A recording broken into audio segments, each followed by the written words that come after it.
Hello, guys.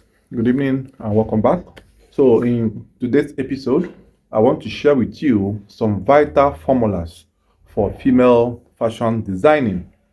Now, I shared the one of male, and I got a lot of requests and comments, people asking me to share more on the female as well.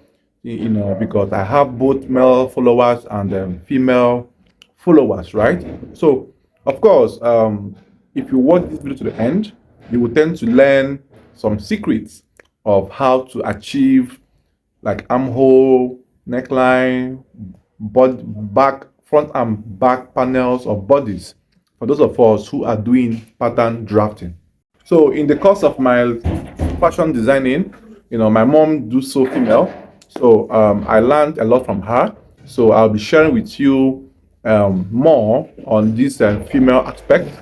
So in the realm of female fashion designing, you know, precise measurement is paramount in crafting garments that fit flawlessly, right? The intricacies of tailoring starts with the formulas and measurements that shape every piece, because everything you want to do lay on measurements, from dresses to blouses to skirts. Understanding these essential calculations ensure that every stitch contributes to the elegant shape and drape and fit for the finished garments. Now, first and foremost, the bust point, which is the shoulder to the nipple, right? Now, is taken by measuring the distance from the shoulder to the bust. That's the highest point of the bust, right? Commonly known as nipple. Now, this measurement is crucial as it defines the bust's highest point, guiding the placement of darts and seams for an impeccable fit. For instance, if the distance measured is 10 inches, now it provides a clear guideline for pattern adjustments.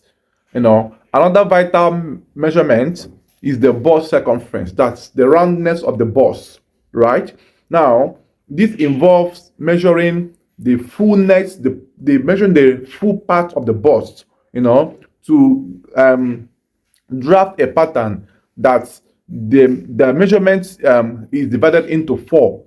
For example, if we have a bust of 36, for example, each front and back panel piece we use 9 inches. Now, this ensures that garment accommodates the bust comfortably while maintaining a visually appealing fit, right? Now, the waist circumference is equally critical. It's also divided into four, right? Now, it also makes sure that it accommodates the front and back panels.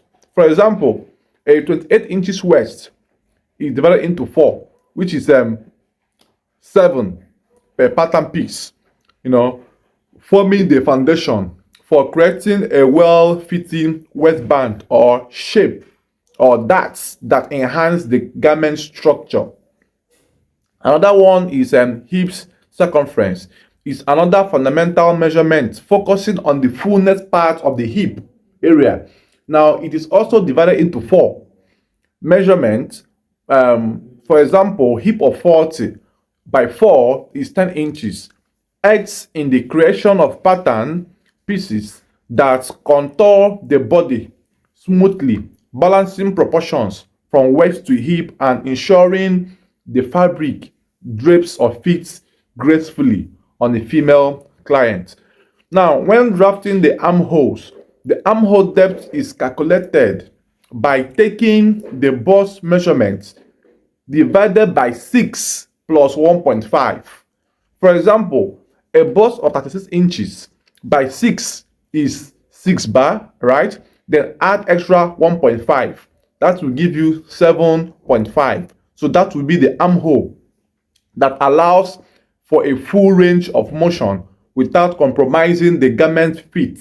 So now the proportion of the neckline, the neck as well, is also very important, because the neckline width and depth, both typically is calculated using the bust circumference divided by 12.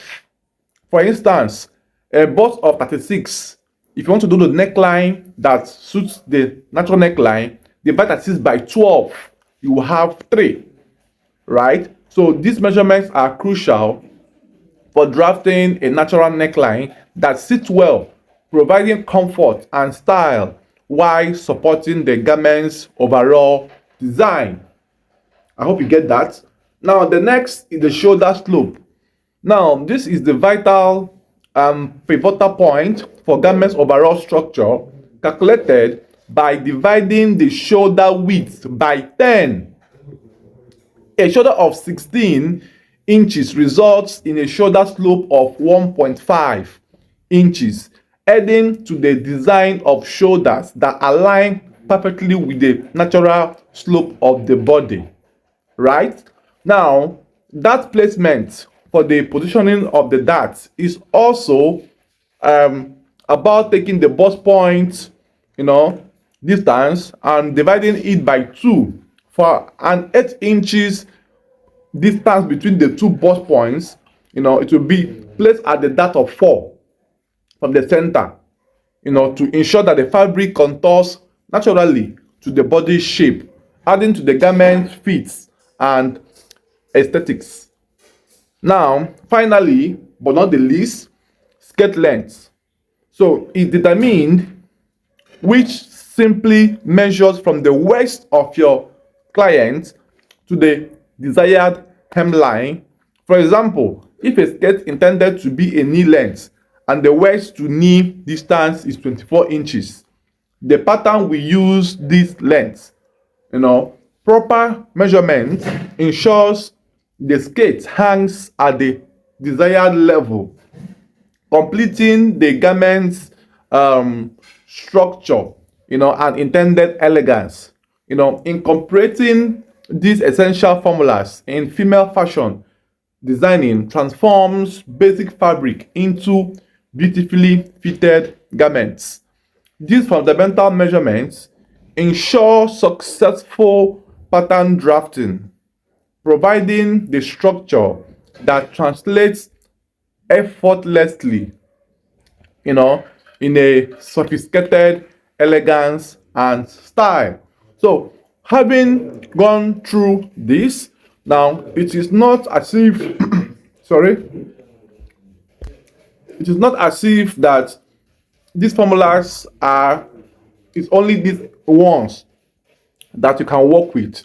There are series of them, but I just gave you one or two most important ones that you must work with on daily basis, right? So if you do find this video interesting, don't forget to like, share, comment, and subscribe to my YouTube channel.